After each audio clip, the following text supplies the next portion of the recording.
All right, so I just got accepted to a new music library. It took 77 emails, 8 rejections, and 4 months to get there.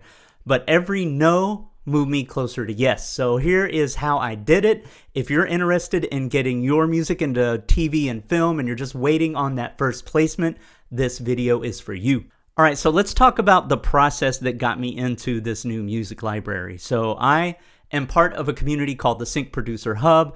It's more than just a community. There's courses, there's peer feedback on your music, we have live listening sessions, all of that type of stuff. So this is what I learned from there. So what you do is you send 5 emails per day to 5 new music libraries that you're not a part of yet. You do some research, you go through their website, you see, what their latest wins are, what their latest placements are, what type of music they're looking for, and if you are a match, if you feel like your music could help them meet a need, you write them an email. It goes over exactly what to write, how to write it.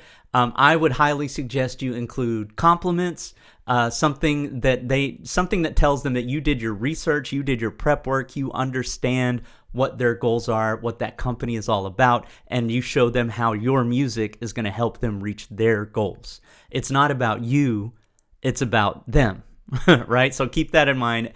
Always be polite, professional when you write your emails. It's a simple, repeatable process, and the numbers do matter, right? Put the work in and it will pay off.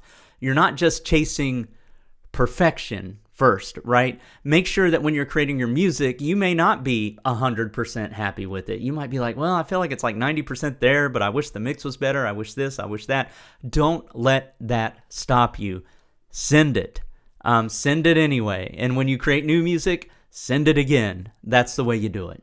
All right, so let's talk about why every no still matters. Every no is not necessarily, don't think of it as a rejection. Don't take it personal. Don't let it bruise your ego, right? When you get a no, it means that they took the time to write you an email. So like out of those 77, there were 69 people who didn't even bother to write me back, right? I just got ghosted. I would much rather have a no than a ghost.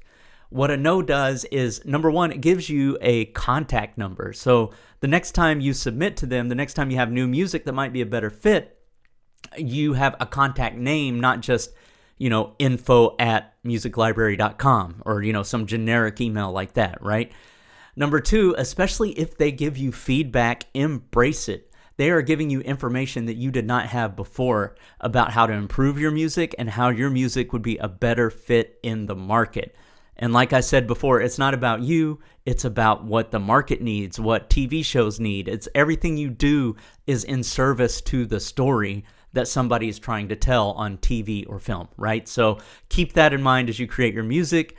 And that is just data that's going to help you improve your submission. Now, this might be a mindset shift for a lot of people out there, but just keep in mind that rejections are just part of the game, right? And I can totally understand how, as music creators, we put a little bit of ourselves into our music. We put our soul into it, right? We put everything into it. And if you get some constructive criticism, that can bruise an ego and that can hurt some feelings. Keep in mind that those hurt feelings and those bruised egos are what are going to keep other producers out of the game.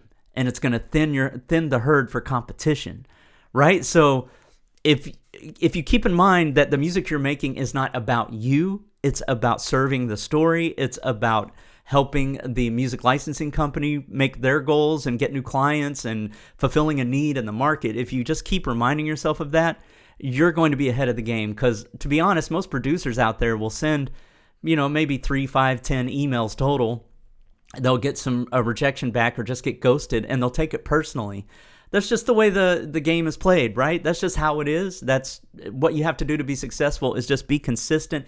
Keep sending emails. It is a numbers game.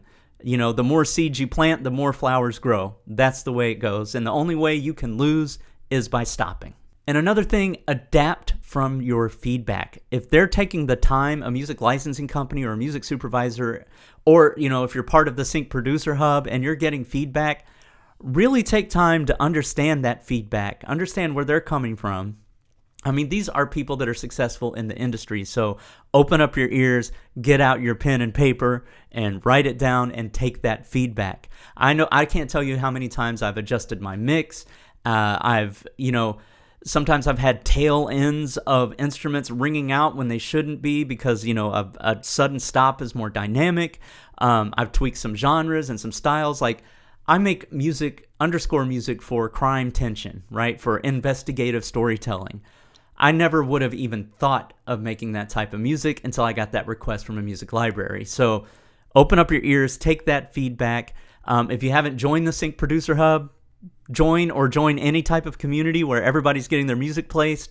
Listen to feedback there, and listen to feedback on your emails as well. Like, every email I write, I get better at it. I research the music library a little bit better to understand exactly what need in the market they're filling.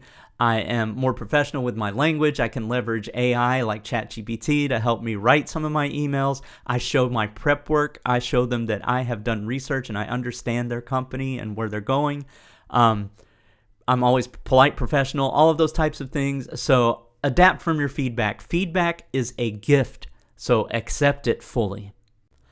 Now let's talk about sync licensing, the bigger picture, and why it's worth doing this. It is a long game, right? Like I said, I sent 77 emails. I got 8 no's. I got a relationship with a music library.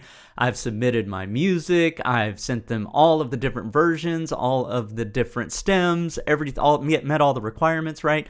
It's a lot of work, and it's a lot of upfront work, and it takes a long time for you to actually see financial dividends, right? To see your royalty checks come in.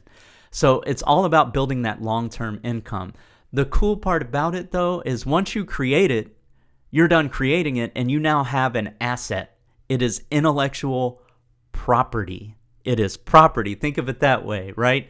It will continue to generate you income. I've had I've had 2 or 3 tracks that have had multiple placements because a show is like, oh, this track is perfect for this type of scene. Like, I was on Top Chef VIP, for example, and they kept using this one track for this particular type of high tension scene where somebody was, they were up against somebody else in a competition, and they always played my music. So I was on like 33 episodes of that, right? From one piece of music. I just created it once, and it continues to pay me over and over again. So keep that in mind, and just remember, one yes with a music library could be 10 placements, 20 placements, or 33 placements like I got. So keep that in mind, and just try to keep in mind that you're trying to build a bigger picture. And you're also leaving a legacy, right? Royalties don't stop paying you until 70 years after you are dead. 70 years, right, for your family. So you can leave a legacy behind, and what's better than that? All right, so what are the big takeaways? What are the actions you can take right now, today, to start doing this? So build that habit, right? Just write 5 emails a day. And if you're like, I don't know what to send, I don't know how to send music, I don't know how to send that email, don't worry, I'm going to help you with that in just a second. But you're going to be sending 25 a week. Track every submission, see if they're writing you back, if they're not writing you back, if it was a yes, if it was a no. Collect that contact information, write down what playlist you sent them, because some playlists might be right for some music libraries but not right for others.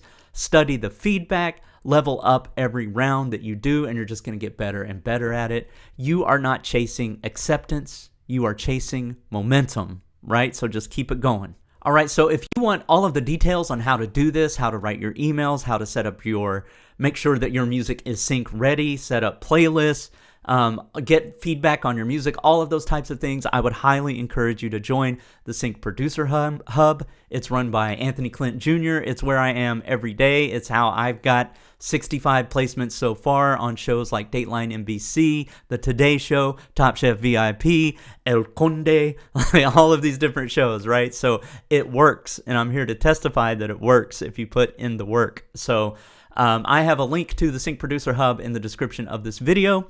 Also, if you just write the word sync, S-Y-N-C, in the comments, I'll send it to you directly just to save you the hassle of looking at the description if you want. But check it out. Come join us there if you want to get your music into TV and film. If you like this type of information and you want more, be sure to subscribe as well. All right, peace.